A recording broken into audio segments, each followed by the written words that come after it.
Cameron here from IPD. Today we're going to talk about converting interior lights to LED on 70 series cars. So S70, V70, C70. We got a little kit we put together with all the bulbs, and we're going to show you how to put them in. To start off, we got this instrument cluster out of the car.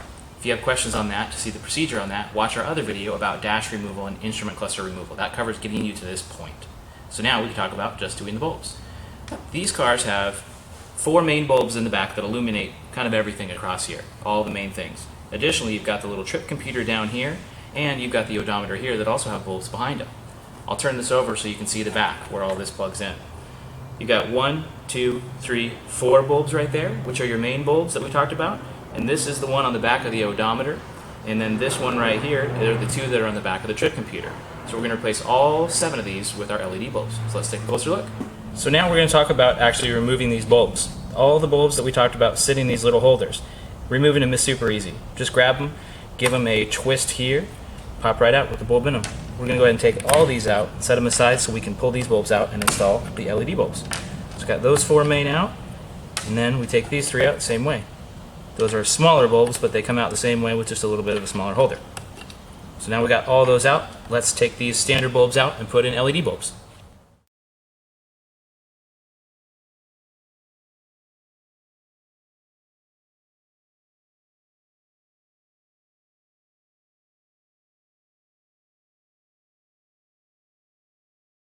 Alright, so let's start with the big one. We got this guy out, and that bulb kind of looks like it's attached, but it's just a push-in style. So just grab the bulb, give it a little bit of a wiggle. Sometimes they're a little stubborn. It comes out like that. You can see how it's got that flat side right there. It goes in like that. Our new bulbs, which are our LED bulbs, look a lot different on the outside, but they install the same way. So they go in just like that. Push right into the wedge, make sure you get it all the way in, and you're done. These ones are a little bit weirder. These are the tiny ones. They're the ones for the trip odometer and for the trip computer. Same thing though, kind of got to give these ones a little wiggle. They like to stick in there sometimes, but once they pop out, they're the same thing, just a smaller version. Now this LED bulb looks even different because it's kind of just like a little printed circuit board with some LEDs on the side of it. But if you look at the bottom end of it, it's got the same thing. It's got the one contact there and one contact there. So it just pushes right in, same way as the other one. Just like that, we're done. Now that we've got our LED bulbs installed in all our sockets, let's talk about installing the bulb and socket assembly back into the back of the instrument cluster. Now if you look at this bulb, it's got these LEDs on the front and radially mounted around the side, which is excellent for light distribution for a nice even light. But the downside is, if you look at it compared to the regular bulb, is that it's a little bit wider.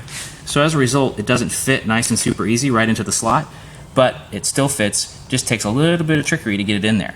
Instead of just putting it straight in and turning it, we're going to take it and kind of put it in like this and just give it a little bit of a rotation to kind of ease it in, and it'll pop right in there just like that. Once you got it in here, just turn it so you get those slots lined up, get those in there, give it a turn, you're done. Okay, now that we got the bigger bulbs in, let's put our littler ones in. They go in the same way. These ones you don't even have to give any wedging to get in there. They just go straight in, just like the factory ones do. Take that, give it a quarter turn till it locks in. We'll do that for all 3 of these. Line up the tabs, twist it so it locks into place. There we go. All 7 of them are in. Alright, so now we've got our bulbs in here. Let's talk real quick about polarized versus non-polarized.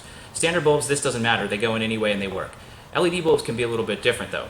This one, this one, this one, and this one, our main bulbs, are not polarized. So they can go in any orientation and they'll just work. So don't worry about those. These little guys though, the 3 that we have down here that are little printed circuit board style LEDs, those are polarized. That just means that power has to go in one spot, out the other. If you reverse those, the bulb's not going to work. It won't hurt anything, but it won't work. So we're going to show you how to bench test this, hook power up to it before you put it back in to save time, so you can make sure that they're in the correct orientation and working before you install it back in the car. Now to make it a lot simpler for you when you want to bench test this, we've already dug through all the Volvo wiring diagrams and figured out which pin is power in and which pin is ground for the illumination circuit on the instrument cluster. And one thing to note is when we power this circuit up, it's not going to illuminate the warning lamps, which are our little guys on the bottom sides, SRS, ABS, check engine, like that. Those are on separate circuits, and we're not concerned with that right now. So those aren't going to light up when we bench test it. Don't worry about that. The main one we're looking at here is this big connector on the top. We'll show you real quick here which pins we use for power in and power out, but just note that this big one is the one that we're going to be accessing to power it up on the bench.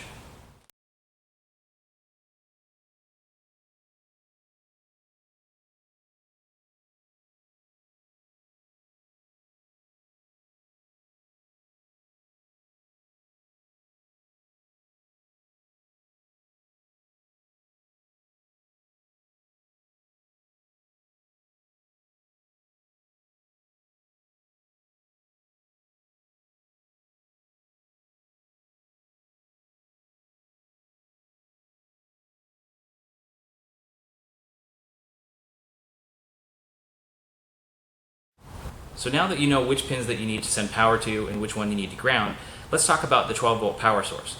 Now, if you are a little more than a hobbyist in electronics, you might have a 12-volt power source at home that has alligator leads onto it that you can just plug in. If you have that, great. If not, the other solution is run a couple lengths of wire, make your own little jumper cables. When doing that, we're going to take one length of wire and we're going to clamp it to the negative post of the battery and another one to the positive post of the battery. So we have power and ground that we can put right there. Be careful when you're doing this that once you clamp those on there, you do not let them touch. Don't let the power one from the battery hit ground or you'll get sparks. So be careful if you go that method. It works, it's very simple, but it takes some caution.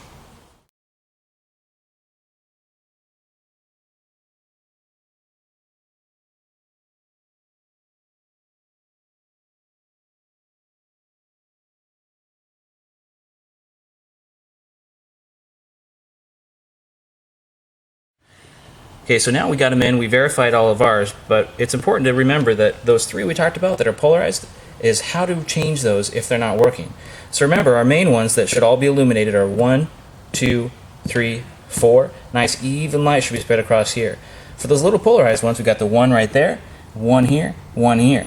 Now if you find that, say, this one isn't working, or this one, or none of these, or any combination isn't working, make note of which ones are not on there when you bench test it. And then all you have to do is flip the bulb in the holder 180 degrees. So here I'm going to show you what I'm talking about.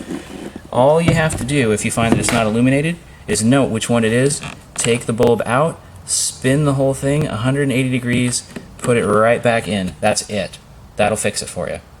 Alright, now we got all of them in, we bench tested them, we're good to go. Now all we have to do is just put this back in the car. So if you're curious on how to do that, just watch that dash removal video again and play it in reverse.